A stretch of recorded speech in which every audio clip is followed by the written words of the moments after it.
Hello student. हम लोग economics अर्थशास्त्र हिंदी मीडियम क्लास 12th में मैक्रो में देख रहे हैं और मतलब समष्टि अर्थशास्त्र में। और ये हमारा इकोनॉमिक्स का चैप्टर नंबर 14 है। इसके पहले हम चैप्टर नंबर 13 कर चुके हैं और हम लोग ये जो पढ़ रहे हैं ये है यूनिट 6, है ना, इकाई 6, यूनिट 6 में हम लोग ये देख रहे हैं। तो बेटा हम लोगों ने चैप्टर 13 में जो आईएमपी क्वेश्चन है जो कि क्वेश्चन बैंक में है वो हम कर चुके हैं। अब हम 14 पर आए हैं। ठीक है, तो 14 भी चैप्टर ज़्यादा बड़ा नहीं है, छोटा सा है। ठीक है, तो स्टार्ट करते हैं। आय का चक्रीय प्रभाव, प्रवाह, राइट। अब इसका मतलब क्या है? देखिए, पहले तो आप इस मेरी बात को ध्यान से सुनिए। देखिए, हम लोग जानते हैं कि उत्पादन के साधन होते हैं, राइट। हम शुरू से अर्थशास्त्र जब से पढ़ रहे हैं तब से हम ये जानते हैं कि उत्पादन के कुछ साधन हैं, जैसे कि भूमि, श्रम, है ना, पूंजी और साहस, राइट। ये 4 उत्पादन के साधन हैं। ये 4 साधन से किसी वस्तु या सेवा का क्या होता है? निर्माण होता है। सेवा दी जाती है और वस्तु का निर्माण होता है, राइट।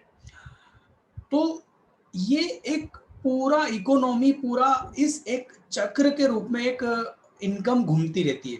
आपको याद होगा, मैंने एक आप लोगों को एक सबसे शुरू की जो चैप्टर्स थे, चैप्टर 1 में मैंने आपको एक वीडियो देखने को कहा था। एक्सिस बैंक का एक वीडियो है, बढ़ती का नाम जिंदगी, ऐसा नाम था, जिसमें हमने देखा था कि एक व्यक्ति की इनकम होती है, फिर वो खर्चा करता है। जब वो खर्चा करता है तो दूसरे की इनकम होती है, फिर वो खर्चा करता है तो प्रोडक्शन बढ़ाने के लिए डिमांड उठती है कि प्रोडक्शन बढ़ाया जाए, है ना, उत्पादन बढ़ाया जाए। उत्पादन बढ़ाने के लिए वो फैक्ट्री का मालिक एक लड़की को जॉब पे रखता है, फिर उस लड़की की उससे इनकम होती है, फिर वो लड़की कुछ और मकान खरीदती है, उससे और दूसरे की इनकम होती है। ये चक्र चलता रहता है। आज हम उसी को और डिटेल में पढ़ने वाले हैं। देखिए, एक सिंपल सी बात है, मैं खर्चा करूंगा तो किसी और की इनकम होगी, जब वो खर्चा करेगा तो किसी और की इनकम होगी। ऐसी इनकम घूमती रहेगी और सबके पास में आय और व्यय होता रहेगा। ठीक है, यदि हम माने, ये मैंने इंग्लिश मीडियम में समझाया था, इंग्लिश मीडियम के लिए मैंने बनाया था, थोड़ा सा आपको समझना होगा, हालांकि यहाँ इंग्लिश में है। ठीक है, फर्म मतलब बिजनेस, जहां पर वस्तु या सेवा का क्या हो रहा है? उत्पादन हो रहा है। ठीक। हाउस होल्ड मतलब परिवार, परिवार मतलब सामान्य लोग, ठीक, उसको हम क्या बोलेंगे? House hold. ठीक। तो देखो क्या होता है, हाउस होल्ड मतलब कि सामान्य जनता, right. House hold in firm को क्या देती है? 4 चीजें देती है। क्या चीजें देती है? देखो, ये याला एरो देखना। हाउस होल्ड इन फर्मों को क्या देता है? लैंड, लेबर, कैपिटल और एंटरप्रेनर, मतलब कि भूमि, श्रम, कैपिटल आएगा यहाँ पर, है ना, पूंजी और साहसी। ये 4 चीजें फर्म को मिलता है। एक बिजनेस को ये 4 चीजें कहां से मिलता है? सामान्य परिवार से मिलती है। ठीक। अब ये फर्म इन 4 चीजों के बदले क्या बनाता है? जब इन 4 चीजों को मिलाता है तो वो क्या करता है? गुड्स और सर्विस का उत्पादन करता है, राइट। गुड्स और सर्विस का उत्पादन करता है। ये गुड्स एंड सर्विस आखिरकार किसको मिलता है? भाई आम जनता को ही मिलता है, राइट। जैसे आप किसी फैक्ट्री में काम करते हैं, तो वहां पर कुछ ना कुछ चीज का उत्पादन होता है। वो उत्पादन होके वापस किसके पास जाता है? परिवार के पास, मतलब कि जनता के पास, राइट। तो उस इकोनॉमी में, उस अर्थव्यवस्था से जितने भी लोग होते हैं वो सब मिलके ये 4 प्रकार से उत्पादन के साधन उपलब्ध कराते हैं बिजनेस को। बिजनेस इन चारों से क्या बनाता है? गुड्स और सर्विस, मतलब कि वस्तुएं और सेवाएं उत्पादन करता है। ये वस्तु सेवा कहाँ जाती है? भाई फिर से वापस वही लोग खरीदते हैं, अरे एक साबुन की फैक्ट्री में काम करने वाला साबुन खरीदेगा कि नहीं खरीदेगा, है ना। तो हम यहाँ पर एक परिवार की नहीं बात कर रहे, पूरे देश की जनसंख्या और पूरे देश की फर्म, ठीक। तो पूरे देश की जनसंख्या किसी न किसी रूप से फर्म को सेवाएं दे रही है, लैंड, लेबर, कैपिटल और साहसी के रूप में। और ये पूरे देश में जितनी भी फर्म है, मतलब उत्पादन उद्योग है, वो सब मिलकर क्या बना रहे हैं, गुड्स और मतलब वस्तु और सेवा बना रहे हैं, जो उस देश की जनसंख्या उसको क्या कर रही है, खरीदती है, ठीक है। अब ये इसके बाद में देखो, फिर जब ये फर्म क्या करता है, फर्म जब इन हाउस होल्डर से ये सारी चीजें लेता है ना, तो इसके बदले वो उनको कुछ पेमेंट करता है, जिसको हम क्या बोलेंगे, फैक्टर पेमेंट। फैक्टर पेमेंट का मतलब होगा भुगतान, साधन भुगतान, ठीक। साधनों को भुगतान, साधनों को भुगतान मतलब भाई लैंड को रेंट देगा, किराया देगा, जमीन को किराया, श्रम को मजदूरी, कैपिटल को इंटरेस्ट, है ना, ब्याज, और साहस को प्रॉफिट।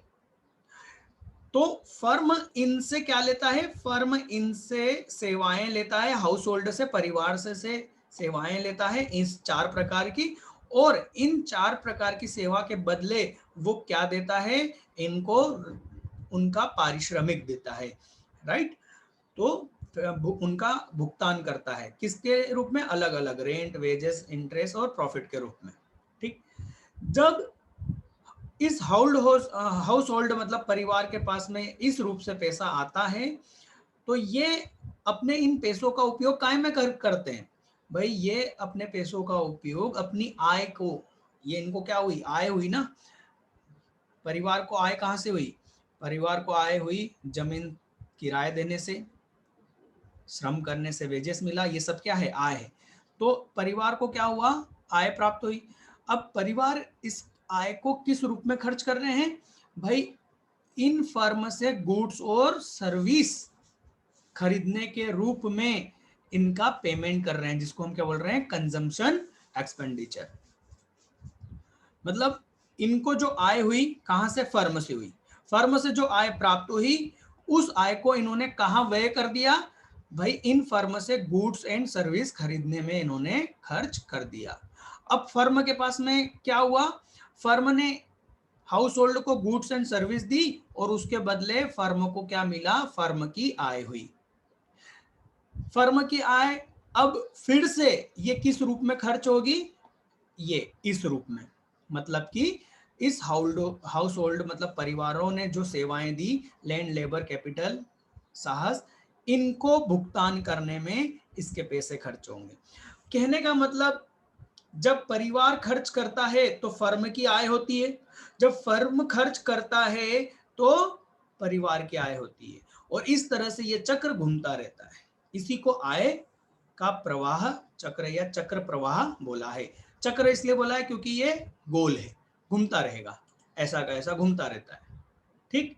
और प्रवाह का मतलब ये हुआ कि किधर से किधर गया, तो हम इसको यही कहेंगे कि पहले तो क्या हुआ, आय का यदि हम प्रवाह देखें तो ये बाहरी लाइन आय का प्रभाव है, जो मैं आपको स्क्रीन पे दिखा रहा हूं। ये बाहरी लाइन जो है ये आय का प्रभाव को दिखाती है कि भाई पहले तो फर्म ने हाउस होल्ड को, उनकी परिवार को उनकी सेवाओं के बदले भुगतान किया, जो कि रेंट, वेजेस, इंटरेस्ट या प्रॉफिट के रूप में होगा।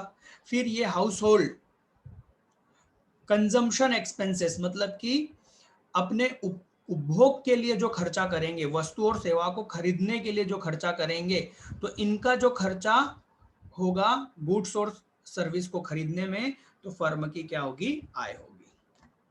फिर फर्म इसको खर्च करेगा, फिर ये इसको खर्च करेंगे, ऐसा चलता रहेगा, ठीक है। चलिए, तो यहां पर ये चैप्टर का कॉन्सेप्ट मैंने क्लियर कर दिया है। अब हमें केवल इस चैप्टर को पढ़ के देखना है, इस चैप्टर में जो जो लिखा है उसको समझना है, ठीक है। मेरी तरफ से समझाने का काम कंप्लीट हुआ, बस अब जो जो शब्द आएंगे हम केवल उनको समझेंगे। देखिए, उत्पादन के विभिन्न, अब पहले तो इसका क्वेश्चन कौन सा आएगा वो देख लीजिए, और उसका आंसर हमें कैसे कैसे लिखना है वो भी देख लीजिए। देखिए इसका हम सिर्फ क्वेश्चन बैंक में जो क्वेश्चन आ रहे हैं उसी की बात कर रहे हैं ना, एक्स्ट्रा क्वेश्चन की हम बात अभी नहीं कर रहे हैं। हाँ, इसका क्वेश्चन आएगा बेटा, ये रहा, राष्ट्रीय आय के चक्रीय प्रवाह को समझाइए। 5 नंबर में एक क्वेश्चन पूछा जाएगा, राष्ट्रीय आय के चक्रीय प्रवाह को समझाइए। तो हम चैप्टर नंबर 14 में वही चीज पढ़ रहे हैं, क्या, आय के चक्रीय प्रभाव को, ठीक है, कि किधर से किधर आय घूमती है उसको बताना है। तो क्वेश्चन आपका आंसर यहां से चालू हो जाएगा, ठीक है, ये जो क्वेश्चन था उसका आंसर यहां से चालू हो जाएगा। उत्पादन के विभिन्न साधनों के पारस्परिक सहयोग से, अब आप साधन तो जानते हैं, उत्पादन के साधन के पारस्परिक सहयोग मतलब सब मिलकर उत्पादन का कार्य संपन्न करते हैं, मतलब उत्पादन करते हैं। उत्पादन में संलग्न साधनों को पारिश्रमिक प्राप्त होता है, मतलब उनकी मेहनत का देते हैं, जैसे कि भूमि को लगान, श्रम को मजदूरी, वेतन, पूंजी को ब्याज, साहसी को लाभ। व्यावसायिक फर्में, देखो मैंने हम ये बताया था ना, ये फर्म, ये आ गया व्यावसायिक फर्म, राइट। तो व्यावसायिक फर्म इन उत्पादन साधनों के सामूहिक उपयोग से वस्तु और सेवा का उत्पादन करता है। ये यही तो समझाया भाई, हाउस होल्ड से क्या क्या मिलेगा, ये 4 चीजें मिलेगी, और इन 4 चीजों से फर्म उसको काय में बदल देगी, गुड्स और सर्विस में बदल देगी, ठीक है। तो सेवा का उत्पादन करती है। उत्पादन साधनों के स्वामी केवल साधन पूर्ति ही नहीं करते, बल्कि ये साथ साथ उपभोग भी कर उपभोक्ता भी होते हैं। मतलब ये कहा जा रहा है कि केवल ये अपनी सेवाएं नहीं देते, परंतु जबकि ये इन फर्मों में बने गुड्स और सर्विस के उपभोक्ता भी होते हैं, है ना भाई। हम लोग कहीं ना कहीं काम कर रहे हैं, हम सभी लोग कहीं ना कहीं काम कर रहे हैं, और वहां पर कुछ न कुछ उत्पादित हो रहा है, और वो जो कुछ भी उत्पादित हो रहा है उसको कोई ना कोई क्या कर रहा है, उपभोग कर रहा है। जैसे मैं यहाँ पर पढ़ा रहा हूं तो मैं सेवा दे रहा हूं, तो ये एक उत्पादन हो रहा है, सेवा का उत्पादन हो रहा है, और आप लोग इसको पढ़ के इस सेवा का क्या कर रहे हो, उपभोग कर रहे हो, राइट। आपके पापा कहीं और काम कर रहे हैं, तो वहां पर भी कहीं ना कहीं सेवा या किसी वस्तु का उत्पादन हो रहा है, और वहां से कोई ना कोई चीज बन के उपभोग की जा रही है। जैसे मान लीजिए आपके पापा मोबाइल कंपनी में काम कर रहे हैं, तो आपके पापा मोबाइल कंपनी में काम कर रहे हैं, तो वहां से जो मोबाइल बन रहा है वो किसने खरीदा, मैंने खरीदा। तो हम सब इंसान, हम सब क्या हो गए, परिवार हो गए। ये परिवार मतलब कि उत्पादन के साधन हो गए। उत्पादन के साधन 4 चीजें उपलब्ध करवाते हैं फर्म को, उन फर्म क्या करती है, उन 4 चीजों से वस्तु सेवा का उत्पादन करती है, और उसके बदले उनको क्या देती है, आय होती है, साधनों की आय होती है। साधन की जो आय होती है, मतलब परिवार की जो आय होती है, वो किस पे खर्च कर देते हैं, उन्हीं वस्तु या सेवाओं को खरीदने पे खर्च कर देते हैं, ठीक है। उत्पादन के साधनों के स्वामी केवल साधन पूर्ति करता नहीं, बल्कि ये साथ साथ उपभोक्ता भी होते हैं, मतलब उस वस्तु का उपभोग भी करते हैं।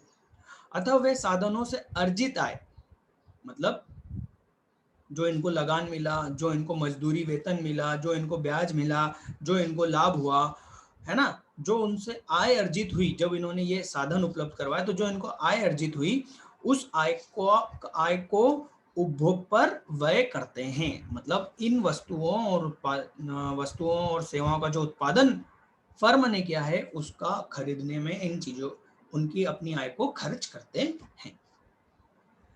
इससे व्यापारिक फर्मों को वस्तुओं और सेवाओं की बिक्री से आय प्राप्त होती है। अब फर्म को क्या मिल गया, ये सब कुछ बिका तो उनको आय प्राप्त हुई, जिसको वे पुनः वस्तु और सेवा के पुनः उत्पादन के लिए उत्पादन के साधनों पर व्यय कर देते हैं, मतलब फिर से लगान, श्रम, वेतन, पूंजी दे देते हैं। इस प्रकार आय प्रवाह चक्रीय होता है। जो आय कैसा हो जाता है, चक्रीय हो जाता है, गोल घूमने लगता है। उत्पादन प्रक्रिया के अंतर्गत वस्तुओं एवं सेवाओं के प्रवाह के फलस्वरूप साधन आय का सृजन होता है। ये जो घूमता रहता है, इस वजह से क्या होता है, आय का सृजन होता है। उत्पादन आय को, अब ध्यान से सुनना यहाँ पर है ना, ये जन्म देता है, आखिरी शब्द क्या आएगा, जन्म देता है। तो अब यहां से शुरू से पढ़ना, उत्पादन आय को जन्म देता है, मतलब मैं पूरे सेंटेंस को अलग तरीके से पढ़ रहा हूं ताकि समझ में आए आपको।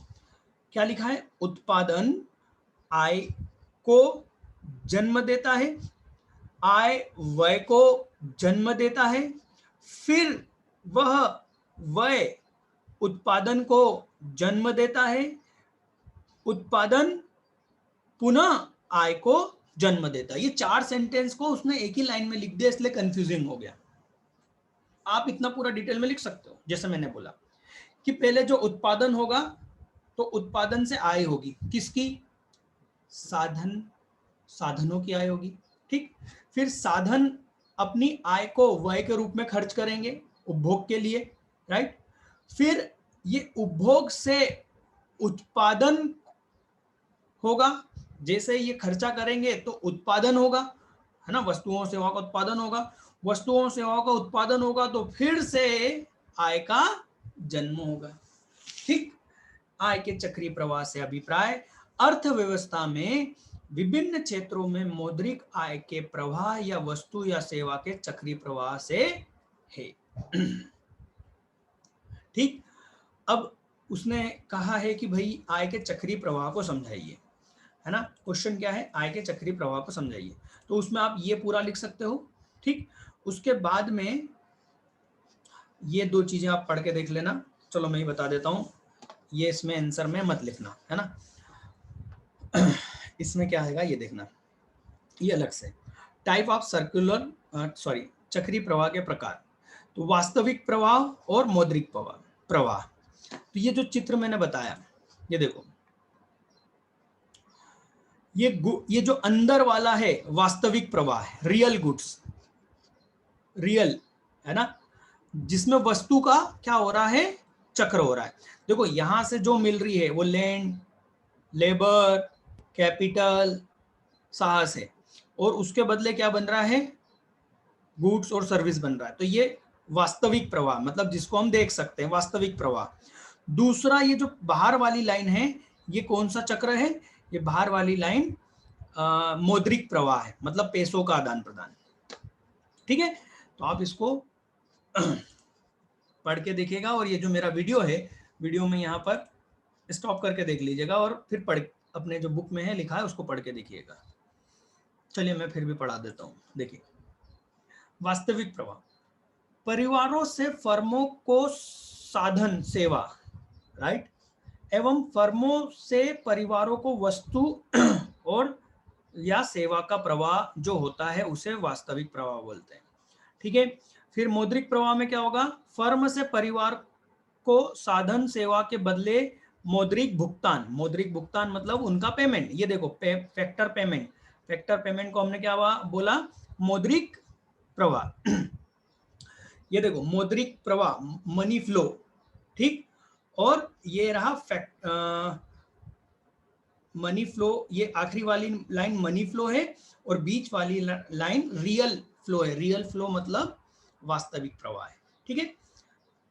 तो यहां पर हमने एक इसके प्रवाह को समझ लिया। अभी हमारा जो क्वेश्चन है, कौन सा क्वेश्चन है, राष्ट्रीय आय के चक्रीय प्रवाह, ये कंप्लीट नहीं हुआ है ना। अभी तो हम उसमें ये पैराग्राफ लिखेंगे, इसके बाद में हम जो लिखेंगे वो देखना है। देखो, आय के चक्रीय प्रवाह को अलग अलग क्षेत्र के आधार पर देखा गया है, ठीक है, जिसमें से एकल क्षेत्र मतलब केवल और केवल अर्थव्यवस्था में क्या है, परिवार है, मतलब फर्म है ही नहीं, तो ऐसा हो नहीं सकता, इसलिए हम इसको पढ़ेंगे नहीं, वास्तविक नहीं है, ये ना पूछा जाएगा, ठीक है। दूसरा होता है द्विक्षेत्रीय अर्थव्यवस्था। द्विक्षेत्रीय अर्थव्यवस्था वही होती है जो मैंने अभी आपको ये यहाँ पर समझाई, मतलब अर्थव्यवस्था में केवल 2 लोग हैं, कौन, परिवार और फर्म। तो ये जो चक्र मैंने बताया, ये कौन सा बताया था बेटा, ये मैंने बताया द्विक्षेत्रीय अर्थव्यवस्था, जिसमें केवल अर्थव्यवस्था में केवल दो क्षेत्र हैं। क्या हैं? वो हैं सिर्फ परिवार और फर्म। ठीक, तो ये आपको नहीं पढ़ना है, जो मैंने अभी समझाया वही दिमाग में बस याद रख लेना। यदि गलती से आ जाए तो वो लिखना है, हालांकि नहीं आएगा। ठीक है, फिर इसके बाद में आता है बंद अर्थव्यवस्था। बंद अर्थव्यवस्था। अब देखिए, जो बंद अर्थव्यवस्था और खुली अर्थव्यवस्था, याद होगा आपको एक प्रश्न था, कहाँ था? ये सबसे आखिरी वाली यूनिट थी और उसमें ये प्रश्न था बंद अर्थव्यवस्था और खुली अर्थव्यवस्था। मैं आपको बता देता हूं, ये देखिए, खुली अर्थव्यवस्था तथा बंद अर्थव्यवस्था को समझाइए। अब ये प्रश्न कहाँ है? ये प्रश्न है आपके 10वीं यूनिट में, भुगतान संतुलन वाले। जबकि इसका सही आंसर है ना, डिटेल में इसका आंसर हम जो अभी पढ़ रहे हैं वहां पर है। तो अब ये जो आंसर है, ये क्वेश्चन है, इसका आंसर यहां से भी लिख सकते हैं, यहीं से लिखना ही चाहिए। ठीक है, अब क्या होती है खुली अर्थव्यवस्था, क्या होती है बंद अर्थव्यवस्था, हम अपने वाली यूनिट पर आकर पढ़ेंगे। ठीक है,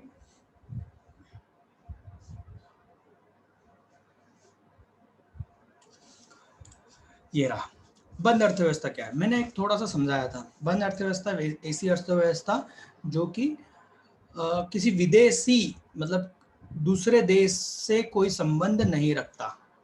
ठीक, उसको हम क्या बोलेंगे? बंद अर्थव्यवस्था। आर्थिक गतिविधियां नहीं करता किसी अन्य देश से। ठीक है, पढ़ के देखें। बंद अर्थव्यवस्था से तात्पर्य उस अर्थव्यवस्था से है जिसमें आर्थिक गतिविधियां देश की सीमा तक ही सीमित रहती है, मतलब किसी और देश से नहीं होता। ऐसी अर्थव्यवस्था का विश्व की अन्य अर्थव्यवस्था, मतलब अन्य देशों से कोई संबंध नहीं रहता। ठीक, ऐसी स्थिति में बंद अर्थव्यवस्था वाले देश के सामने न तो आयातों के भुगतान की समस्या होती है। अब देखो, ये आयात क्या होते हैं? ये वाले भुगतान संतुलन में हमने देखा था, है ना, जब हम विदेशों से आयात करते हैं तो उसका भुगतान करना पड़ेगा। तो ये बोल रहा है कि भाई बंद अर्थव्यवस्था में ये समस्या नहीं होती। क्यों? क्योंकि आयात ही नहीं होता तो भुगतान क्या करेंगे। ठीक, ना ही निर्यात से प्राप्त होने वाली आय की समस्या होती, ना निर्यात करेंगे तो निर्यात से कोई आय भी नहीं होगी। और ऐसी अर्थव्यवस्था में विदेशी ऋण न तो लिया जाता है न दिया जाता है। ठीक, ऐसी दशा में बंद अर्थव्यवस्था में आय के चक्रीय प्रवाह निम्न चार घटक होते हैं। क्वेश्चन अपना क्या है? क्वेश्चन अपना है कि भाई आय के चक्रीय प्रवाह को समझाइए। राइट, आय के, राष्ट्रीय आय के चक्रीय प्रवाह को 5 नंबर में। तो 5 नंबर में क्या क्या लिखना है हम वो भी देखते जा रहे हैं। तो भाई पहले तो आप क्या लिख दोगे? ये जो सिंपल सा था ये पैराग्राफ परिचय वाला, है ना। इसके बाद में आप लिखोगे कि भाई आय का जो राष्ट्रीय आय के जो चक्रीय प्रभाव है वो निर्भर करता है कि जो अर्थव्यवस्था है वो बंद अर्थव्यवस्था है या खुली। ठीक, फिर आप कहोगे कि यहाँ पर हम खुली अर्थव्यवस्था के बारे में बता रहे हैं। राष्ट्रीय मतलब आय का चक्रीय प्रभाव किस तरह होगा अर्थव्यवस्था में, इस खुली अर्थव्यवस्था में इस प्रकार होगा। बात समझ में? तो बंद अर्थव्यवस्था और खुली अर्थव्यवस्था आपको दोनों पढ़ना पड़ेगी। आंसर में हम लिखेंगे सिर्फ कौन सी? ये खुली अर्थव्यवस्था, खुली अर्थव्यवस्था। ठीक, बट पढ़ना दोनों पड़ेगी। क्यों? क्योंकि खुली और बंद में सिर्फ एक ही चीज का अंतर है। देखिए पहले तो एक बंद को समझिए। बंद में क्या क्या है? बंद में 4 चीजें, 4 घटक बताए उन्होंने। कौन कौन से 4 घटक? परिवार, ठीक, हम समझ चुके परिवार क्या होता है। उत्पादन क्षेत्र मतलब फर्म, है ना, जो हम फर्म की बात कर रहे थे। सरकार, ठीक, और पूंजी बाजार। ठीक, पूंजी बाजार क्या होता है अभी देख लेंगे। ठीक, ये 4 चीजें होती हैं। तो खुली अर्थव्यवस्था में क्या होता है? भाई खुली अर्थव्यवस्था का मतलब होता है ऐसी अर्थव्यवस्था जो विदेशों से भी अपना आर्थिक गतिविधियों में क्या रखता है, संबंध रखता है। तो इसमें एक चीज जुड़ जाती है, ये चार चीजें तो बंद अर्थव्यवस्था की ही होती हैं, ठीक, ये चार चीजें। पांचवा क्या जुड़ जाता है, विश्व, बचा हुआ विश्व, बचा हुआ शेष विश्व का मतलब हमारे देश को छोड़कर बाकी सब, ठीक है। तो आप यहां देखेंगे कि खुली अर्थव्यवस्था में क्या कहा उन्होंने, खुली अर्थव्यवस्था से तात्पर्य उस अर्थव्यवस्था से है जिसका विदेशों से व्यापारिक संबंध होता है। ऐसी अर्थव्यवस्था की आर्थिक गतिविधियां देश विशेष के आंतरिक क्षेत्रों तक सीमित नहीं रहती, मतलब केवल उसी देश तक नहीं रहता, बल्कि संपूर्ण विश्व में फैली होती है। प्रत्येक देश एक दूसरे देश से व्यापारिक संबंध बनाए हुए है। अतः विदेशी व्यापार के कारण एक देश एक दूसरे देश में आय का प्रभाव होता है। भाई विदेशी व्यापार भी हो रहा है तो आय का प्रभाव होता है। इस प्रकार खुली अर्थव्यवस्था में आय प्रवाह के 5 घटक होते हैं, ये 5 घटक। अब उसने लिखा है खुली अर्थव्यवस्था में प्रथम 4 घटकों के बीच आय प्रवाह बंद अर्थव्यवस्था की भांति ही होते हैं। मतलब आपको पहले बंद अर्थव्यवस्था में इन चारों को समझना पड़ेगा, क्योंकि उसने यहां पर एक लाइन लिख के खत्म कर दी, क्या कि ये जो 4 हैं ये तो बिल्कुल वैसे ही हैं जैसे कि बंद अर्थव्यवस्था में, फिर जाके 5वें को समझाया है। तो हमें बंद अर्थव्यवस्था को भी समझना पड़ेगा। समझ में ये बात। राष्ट्रीय आय के चक्रीय प्रवाह के हिंदी जो पूरा 5 नंबर का प्रश्न है उसमें वो पैराग्राफ, उसके बाद में खुली अर्थव्यवस्था में ये 4 होते हैं, इतना लिख देना बस, 5 नंबर में बहुत है। सॉरी ये 5 लिख देना, पर इन 5 के बारे में 2-2 लाइन तो लिखनी पड़ेगी, राइट। तो अब वो क्या है देखते हैं। आ जाओ वापस से बंद अर्थव्यवस्था। बेटा हम यकीन मानिए हम पारिवारिक आय समझ चुके हैं और उत्पादन क्षेत्र समझ चुके हैं। कब, इतनी देर से मैं वही तो समझा रहा था, ये चक्र बनाकर ये परिवार की आय कैसे होगी और फर्म की आय कैसे होगी। आप आराम से लिख सकते हो कि भाई फर्म परिवार की आय उत्पादन के साधनों को जो पारिश्रमिक मिलता है वो पारिवारिक आय होती है। उस पारिवारिक आय को यह परिवार उत्पादन के क्षेत्र से उत्पन्न वस्तुओं और सेवाओं के उपभोग, कंजम्पशन का मतलब उपभोग करने के लिए व्यय करता है, ठीक। फिर पुनः जब उत्पादन का क्षेत्र वस्तु और सेवाओं का उत्पादन करता है तो वो परिवार को क्या देता है, पारिश्रमिक देता है, और फिर से परिवार की इनकम होती है। फिर फर्म में भी यही बात लिखना है, ठीक है। चलो मैं आपको पढ़ के बता देता हूँ, है ना। पारिवारिक सदस्य उत्पादन के साधन के स्वामी होते हैं, मतलब उत्पादन के साधन कौन कौन से हो गए, चारों, उनके स्वामी हैं, और वे उत्पादन क्षेत्र को अपनी सेवाएं प्रदान कर आय प्राप्त करते हैं। इसके अतिरिक्त परिवार को तथा सरकार, अब देखो अभी तक हमने जो समझा इसमें केवल 2 क्षेत्र की बात समझाई थी मैंने, अब इसमें 3 लोग आ गए। कौन आ गया, तीसरा कौन आ गया, सरकार, और चौथा कौन आ गया, पूंजी बाजार। अब सरकार क्या होती है, सरकार क्या करती है, पहले इसको समझना पड़ेगा। तो हमने सरकारी बजट समझा था, हमने देखा था कि सरकारी बजट वाले चैप्टर में हमने देखा था कि सरकार की कोई इनकम होती है, वो सरकार की इनकम कहाँ से होती है, इन परिवार के सदस्य जो कि उत्पादन के साधन होते हैं इन पर टैक्स लगाकर, इन पर और फर्म पर टैक्स लगाकर सरकार की आय होती है। तो कहने का मतलब ये है कि जो परिवार के जो सदस्य हैं, जो उत्पादन के जो साधन के जो स्वामी हैं, जो उनको आय हो रही है, उन आय में से सरकार टैक्स के रूप में कुछ ले लेती है। कहने का मतलब मान लीजिए मैंने आपको पहले के भी क्लासेस में बताया है कि मान लीजिए मेरी 10 लाख रुपए की इनकम हुई तो गवर्नमेंट इसमें से 3 लाख रुपए टैक्स के नाम पे मेरे से ले लेगी। तो मेरी आय कितनी हुई, मेरी आय ग्रॉस है ना, सकल आय मेरी कितनी हुई, सकल आय मेरी हुई 10 लाख, परंतु उसमें से गवर्नमेंट ने मेरे से क्या ले लिया, टैक्स ले लिया, तो मेरी रियल खर्च करने वाली इनकम कितनी हो गई, 7 लाख। तो 10 लाख में से 3 लाख तो गवर्नमेंट ने ले लिया टैक्स के रूप में, अब बचा 7 लाख। अब मैं 7 लाख का ही का उपयोग कर सकता हूं, मतलब मैं उसको खर्च कर सकता हूं।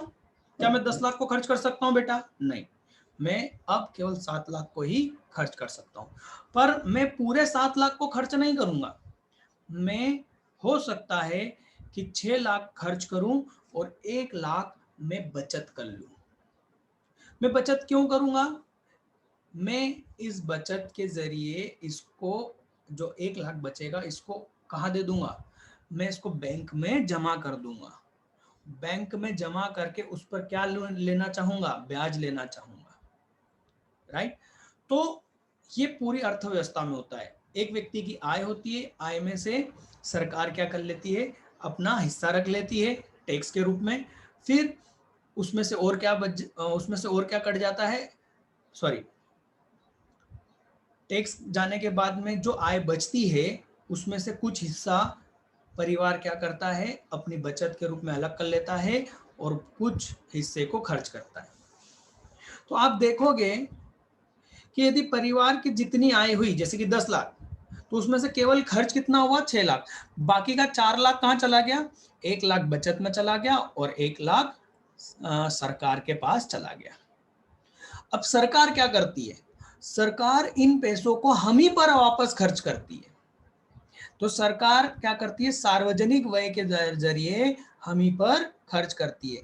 जब सरकार सार्वजनिक व्यय करती है तो फिर से परिवार की इनकम होती है, मेरी नहीं होगी, किसी न किसी की होगी। जैसे कोई सरकारी कर्मचारी सरकारी नौकरी में है, तो सरकारी नौकरी में सरकार जब खर्चा करती है, उस व्यक्ति की सैलरी देती है, तो वो भी एक तरह से उसकी आय हुई। ये चक्र घूमता रहता है ना। मैंने कहा था ना ये चैप्टर थोड़ा सा दिमाग लगाने लायक है, और ये तो अभी चालू हुआ है। अभी इसका जो उसका चैप्टर 15 और 16 जो है ना बेटा, वो तो धमाकेदार है, ठीक है। चलो अब इसको पढ़ो, मैं इसलिए पढ़ा रहा हूँ जितना याद रह जाए उतना लिख के आ जाना, ठीक। तो यहाँ पर इसके अतिरिक्त परिवारों को तथा सरकार द्वारा सार्वजनिक सेवा पर व्यय अथवा आय हस्तांतरण के रूप में आय प्रवाह होता है। किसको, परिवार को और सरकार को, ठीक। सार्वजनिक सेवाओं पर व्यय अथवा आय का हस्तांतरण के रूप में आय प्रवाह होती है। तो सरकार को 2 तरीके से आय का प्रवाह करती है। किस तरीके से, सार्वजनिक सेवाओं पर व्यय करके, दूसरा आय हस्तांतरण। आय हस्तांतरण मैं ये भी पढ़ा चुका हूं पिछले चैप्टरों में, भुगतान संतुलन में मैंने कहा था एक पक्षीय हस्तांतरण, मतलब कि दान करना या उपहार देना, ये वही है आय हस्तांतरण, ठीक। एक एक पक्षी मतलब दूसरी तरफ कुछ नहीं मिलता है, सिर्फ आप दे के आ जाते हैं, गिफ्ट या डोनेशन, आय प्रवाह होता है, ठीक। आप यहां तक इस लाइन में यहां तक लिख सकते हो, ठीक है। इसके आगे आप पढ़ सकते हो इसको समझने के लिए, ठीक है। फिर उसके बाद में आएगा उत्पादन क्षेत्र की आय। तो उत्पादन क्षेत्र की आय कैसी होती है बेटा, उत्पादन क्षेत्र में फिर से उस वस्तु का उत्पादन होगा और वो वस्तु के उत्पादन को वो सेवाओं को क्या करेगा, विक्रय करेगा। विक्रय करने से जो आय प्राप्त होगी उत्पादन क्षेत्र की आय होगी। ये उत्पादन क्षेत्र फिर से इसको खर्च कर देगा किसमें, उत्पादन करने के लिए, ठीक। फिर तीसरा क्या आएगा, सरकार। तो सरकार क्या करती है, ये हम पहले भी समझ चुके हैं, गवर्नमेंट बजट वाले टॉपिक में हम समझ चुके हैं, आप इसको पढ़ के देखिएगा, ठीक है। आसान है, समझ में आ जाएगा। 3 लाइन यहाँ तक के, ये यहाँ तक का आप जरूर लिख के आ जाइएगा, ठीक है। फिर इसके बाद ये चित्र नहीं बनाना, ठीक है। फिर आता है पूंजी बाजार। पूंजी बाजार का मतलब होता है जो आपने बैंक में पैसा जमा करा है ना, जहां से पूंजी को खरीदा बेचा जाता है। जी बिल्कुल, बैंक में आप क्या करते हो, पूंजी खरीदते हो बेचते हो। जब आप एफडी करवाते हो फिक्स डिपॉजिट, तो आप पूंजी बेचते हो बैंक को, बैंक उसके बदले आपको क्या देती है, ब्याज। और जब आप वहां से बैंक से लोन लेते हो, ऋण लेते हो, तो आप पूंजी को खरीदते हो, तो आप क्या देते हो, ब्याज। तो उसको हमने क्या कहा, पूंजी बाजार का। ठीक है, तो ये पढ़ के देखिएगा। और फिर इसमें पांचवा पॉइंट आ जाता है कौन सा, शेष विश्व। तो ये बिल्कुल शेष विश्व वही है, आयात और निर्यात, जो कि हमने कौन से चैप्टर में पढ़ा था, भुगतान संतुलन में। ठीक, तो थोड़ा थोड़ा इनके बारे में लिखना होगा और वो पहला वाला पैराग्राफ लिखना होगा, तो आपका 5 नंबर का क्वेश्चन हो जाएगा। इस चैप्टर नंबर 14 में केवल वही है, केवल वही क्वेश्चन है और वही कॉन्सेप्ट है, कौन सा, राष्ट्रीय आय का चक्रीय प्रभाव। ठीक, तो चैप्टर नंबर 13 हो चुका है हमारा, 14 हो चुका है। अब हम नेक्स्ट मिलेंगे चैप्टर नंबर 15 में। ठीक है, यहाँ पर चैप्टर नंबर 14 से रिलेटेड चीजें हो चुकी है।